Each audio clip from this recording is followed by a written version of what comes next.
चाहिँ यस्तो छ। तपाईँहरूको नानी कस्तो छ होला? अघिदेखि भित्र जाउँ भनेको मानेको छैन। यहाँको माटो यो सबै चिल्लो बनायो।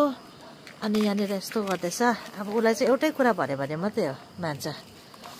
भनौँ भाइ, म के भनौँ अब? भनौँ। उसले चाहिँ यो माटो लाँदै ऊ पर फ्याँक्दै गर्दैछ हो। यस्तो बिजी भएर काम गरेकै छ। ठुलो भएर चाहिँ गर्छ कि गर्दैन। अनि नानीहरूलाई बिचारा खुसी राख्नु पर्यो नि त। नानीहरूलाई पनि अब उसलाई एउटै कुरा भन्यो भने मात्रै हो। यहाँनिर पिराहरू पनि लडाएर केही छैन। लु नानी जाउँ अब। लु बाबा काम गरिसकेँ। अब मैले भने नि अब के आउँछ भनेर भनेको छु मैले।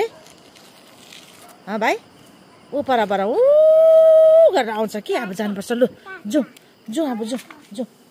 म चाहिँ भित्र पस्छ क्या। अब आउँछ है। अब ऊ गरेर आउँछ कि। लु छिटो पस्छ आउँछ। भरे भाइलाई लग्यो भने के गर्नु? मलाई त कुर्छ त अन्त। डराएर पस्यो। उसले काम गरेको हेर्नुहोस्। आमामा खै कति काम